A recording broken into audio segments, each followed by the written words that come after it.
नमस्कार दोस्तों, स्वागत है मेरे चैनल एके न्यू लाइफ में। चलिए मैं आपसे एक सवाल पूछता हूँ, क्या आलस्य का ताकत और कमजोरी से कुछ लेना देना है? क्या शारीरिक रूप से ताकतवर इंसान आलसी नहीं हो सकता और इसके विपरीत शारीरिक रूप से कमजोर आदमी क्या जोशीला उत्साह से भरा हुआ नहीं हो सकता?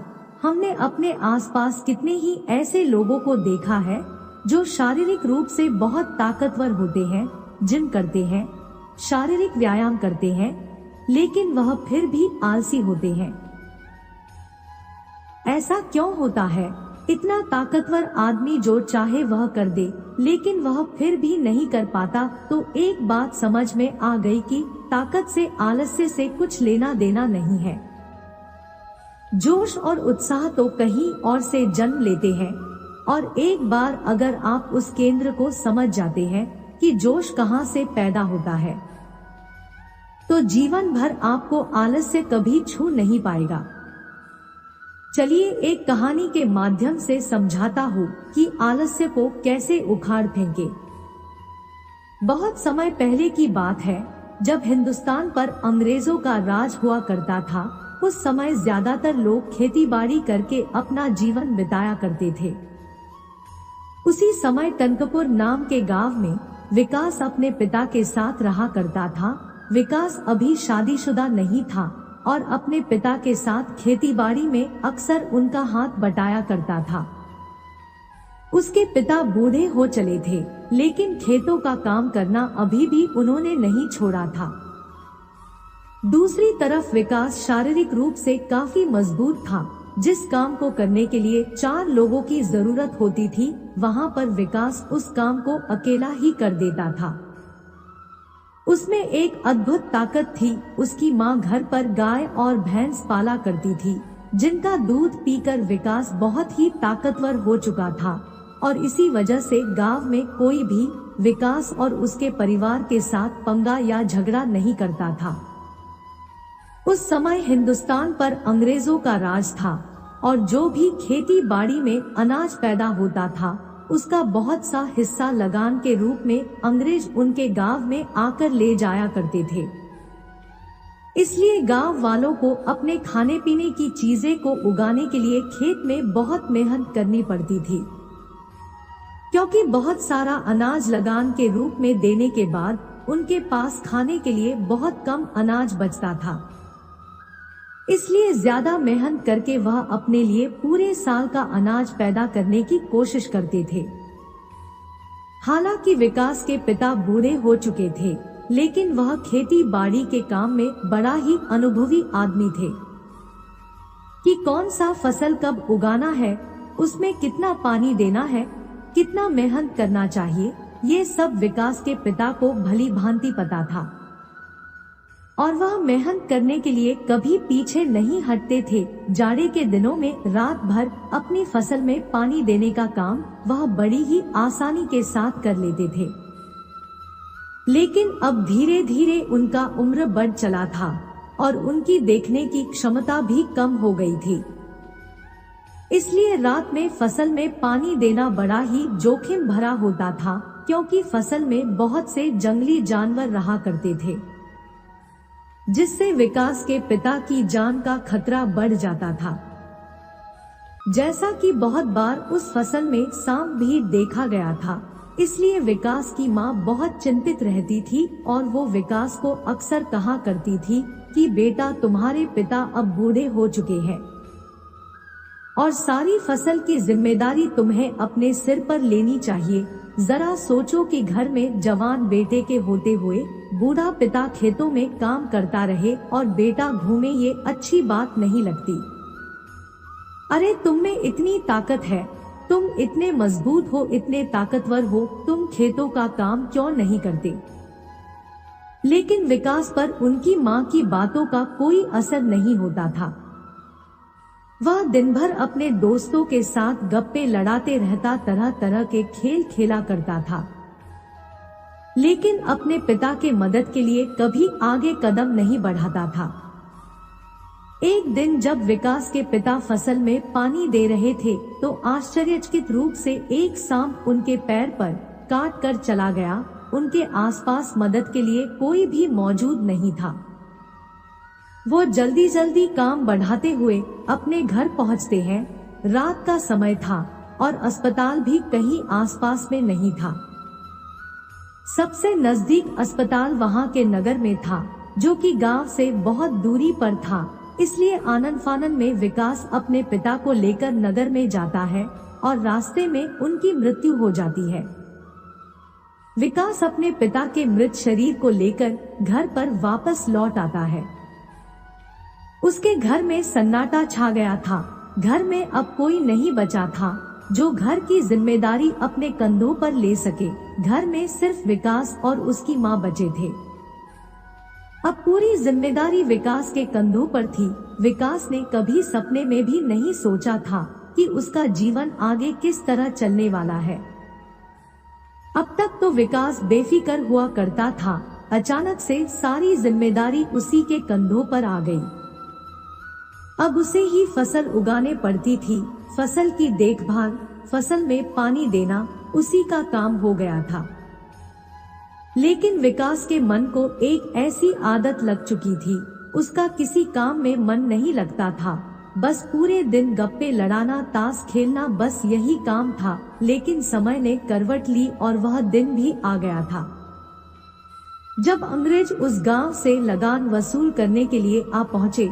विकास अपने खेतों की देखभाल नहीं करता था, इसलिए उसके खेतों में अनाज दूसरे खेतों के मुकाबले उसके खेतों में आधा अनाज हुआ था और आधे में से ज्यादातर हिस्सा अंग्रेज लगान के रूप में वसूल कर अपने साथ ले गए। अब विकास के घर में अब खाने के भी लाले पड़ गए थे। दाने दाने के लिए उसकी माँ अपने पड़ोसियों की मोहताज हो गई थी। उसकी माँ को मांगना अच्छा तो नहीं लगता था, लेकिन वो कर भी क्या सकती थी, क्योंकि विकास एक बहुत ही आलसी प्रवृत्ति का आदमी हो चुका था। उसके खेत बंजर पड़े रहते थे, कोई अनाज उगाने वाला नहीं था। यह देखकर विकास की माँ को बहुत आघात पहुंचता था। उसके सीने में एक दर्द सा उठता था। जो परिवार कुछ समय पहले इतना धन संपन्न हुआ करता था, उसके पति के मरते ही वह दाने दाने के लिए पड़ोसियों के मोहताज हो चुके थे। वो अक्सर विकास को समझाने की बहुत कोशिश करती थी, लेकिन उसकी बातें सुनने के बाद विकास कुछ देर तक तो जोश और उत्साह में रहता। वह सीधा कश्ती उठाकर अपने खेत में पहुंच जाता था, लेकिन कुछ देर बाद फिर से उसका उत्साह, उसका जोश ठंडा पड़ जाता और फिर से वही जीवन शैली शुरू हो जाती थी। एक दिन जब विकास की माँ विकास को जली कटी सुना रही थी, तो विकास ने गुस्से में आकर अपने माँ से कहा, मैं भी चाहता हूँ कि दूसरों की तरह अनाज उगाना, लेकिन मैं क्या करूँ, मेरा मन अपने बस में नहीं है।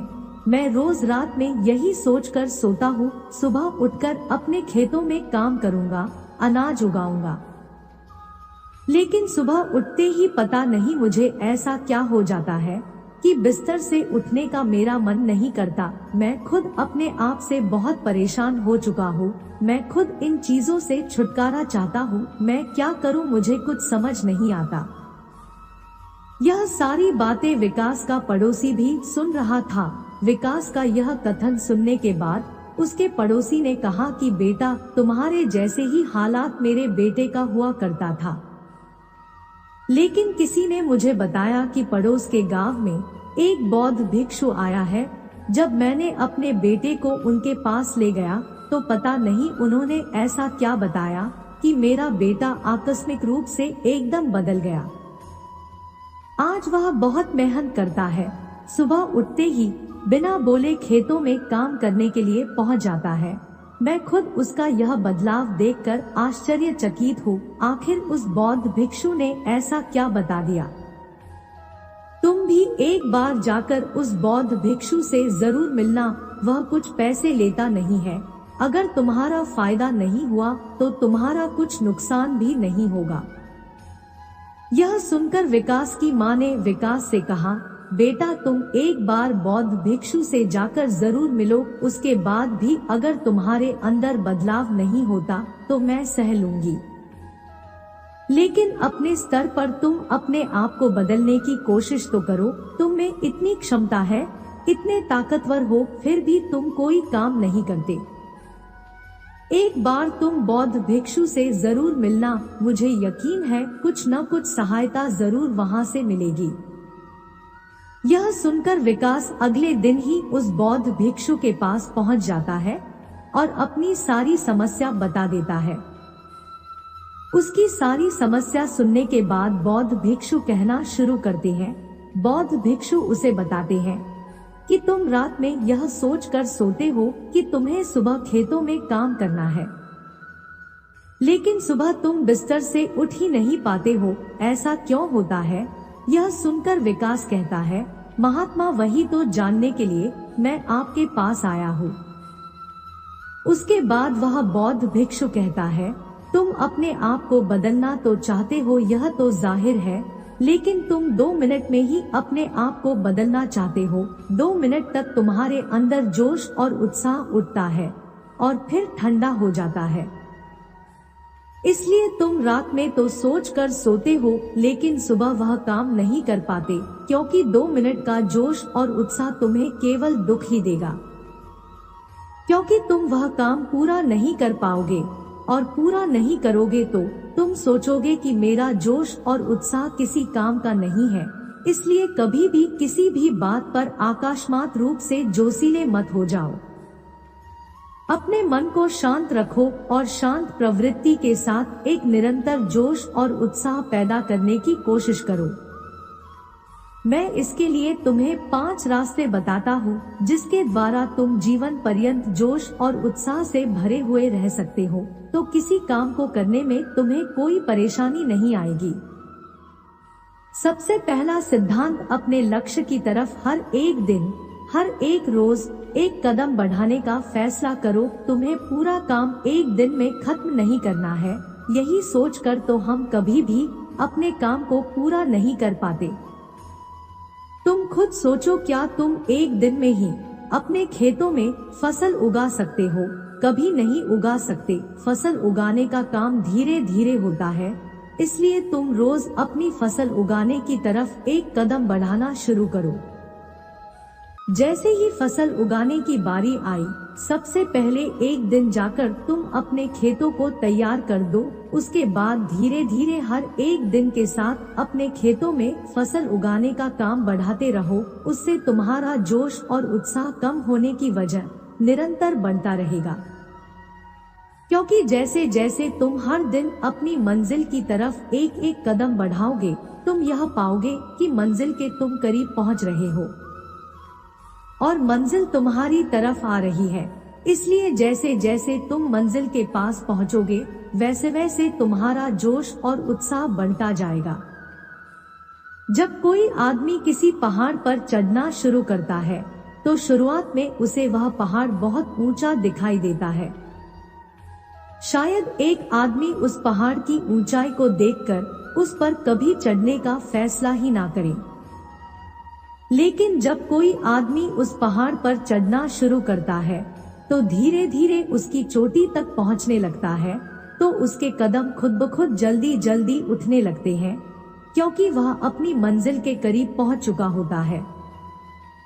इसलिए पहला सिद्धांत, रोज अपनी मंजिल की तरफ एक एक कदम बढ़ाओ, न ज्यादा न कम। दूसरा सिद्धांत जो आलस्य को दूर कर देता है, वह यह है, हम बाहर का खाना पीना खाते हैं, धूम्रपान करते हैं, नशीले पदार्थों का सेवन करते हैं, जिससे हमारे शरीर में नसीलेपन उत्पन्न होने लगते हैं, जिससे हमारा शरीर आलस्य को पकड़ने लगता है। इसलिए उन नसीलेपन को खत्म करना जरूरी होता है। उन नसीलेपनों को खत्म करना चाहते हो तो मैं तुम्हें एक विधि बताता हूँ। सुबह जगने के बाद तुम्हें तिल का तेल लेना है और उसे मुंह में भरकर उसका कुल्ला करना है। कुल्ला करने के बाद उस तेल को तुम बाहर फेंक देना। यह प्रक्रिया तुम्हें 21 दिनों तक हर दिन 5 मिनट तक करना है। इसके बाद तुम्हारे शरीर में यह सारे नसीलेपन खत्म हो जाएंगे और तुम्हारा शरीर फिर से विद्युत की भांति काम करने लगेगा। याद रहे, तिल के तेल का कुल्ला हर सुबह 21 दिनों तक करना है। तीसरा सिद्धांत जो आपके आलस्य को जड़ से उखाड़ कर फेंक देगा वह यह है कि स्वाद को भूलकर वह खाओ जो सीधे प्रकृति से प्राप्त होता है। हम अक्सर वह चीजें खाते हैं जो इंसानी हाथों के द्वारा बनाई जाती है। हम सीधा प्रकृति से मिलने वाला भोजन ग्रहण नहीं करते हैं, इसलिए जो भोजन हमें सीधे प्रकृति से मिलता हो, जैसे फल, सब्जियां, अनाज की रोटी इत्यादि, इस तरह का खाना खाने से आपका शरीर आलस्य से दूर रहेगा और ऊर्जा से भरा रहेगा। हम देखते हैं कि अक्सर आज की युवा पीढ़ी अपने स्वाद के लिए ही खाना खाते हैं, ऐसी चीजें खाते हैं, ऐसी प्रक्रियाओं से बनी होती है। अगर आप उन प्रक्रियाओं को देख ले तो आपका खाने का मन भी नहीं करे, जैसे कि बाजार में चाउमीन, बर्गर, मोमोज वगैरह वगैरह। इस तरह का खाना खाने से आपके शरीर के अंदर नसिलेकनों का उत्पादन होता है। नसिलेकन आपके पीठ से चिपक जाते हैं जो आपके अंदर आलस्य पैदा करते हैं। इसलिए खाना खाओ जो आपके शरीर को ताकत प्रदान करे, और ताकत वह खाना प्रदान करता है जो प्रकृति से सीधा प्राप्त होता है। अगला सिद्धांत जो समझने योग्य होता है वह यह है कि आप कर्म करने के लिए संसार में आए हैं, अपना पूरा योगदान दो। जरा आप खुद सोचिए, अगर आप संसार में कर्म करने के लिए नहीं आते तो आप निर्जीव होते, आप कोई पत्थर होते या कोई जीव जंतु होते। लेकिन आपको इंसान के रूप में जीवन मिला है जिसका आपको पूरा उपयोग करना होगा। आपको अपना योगदान इस संसार में देना होगा, आपको अपना कर्म भोग पूरा करना होगा, और कर्म भोग को पूरा किए बिना संसार में कहीं मुक्ति नहीं है। इसलिए अगर आप इस सिद्धांत को समझ लेते हैं कि मेरा योगदान इस संसार में क्या है, मेरा कर्म भोग क्या है, तो आप खुद ब खुद अपने आलस्य को खत्म करके अपना योगदान देने का भरपूर प्रयास करेंगे। इसके बाद जो आखिरी बात समझने की होती है कि वह यह है कि हमारे बिना भी वह काम पूरा हो जाएगा। हम अक्सर यह सोचते हैं कि उस काम को करने में हमारी क्या जरूरत है, जब इतने लोग उस काम को करने के लिए पहले से मौजूद है तो मेरी क्या आवश्यकता है। और यही सोच हम अपना योगदान उस काम में नहीं देते हैं। लेकिन अगर उस काम को हम अपनी जिम्मेदारी समझे, हम यह समझे कि यह काम मैं ही पूरा कर सकता हूँ और मेरे बिना यह काम पूरा नहीं हो पाएगा, तो आपको अपने जिम्मेदारियों का एहसास होगा और उसके बाद आप अपने आलस्य को दूर करने में सक्षम होंगे। तब आप अपने आलस्य को समझ पाएंगे और उसको दूर भी कर पाएंगे। तो दोस्तों, आशा करता हूँ कि इस वीडियो से आप बहुत कुछ सीखे होंगे। मिलते हैं अगले ज्ञानवर्धक वीडियो में, तब तक के लिए अपना ख्याल रखिएगा। धन्यवाद। जय श्री कृष्णा। राधे राधे।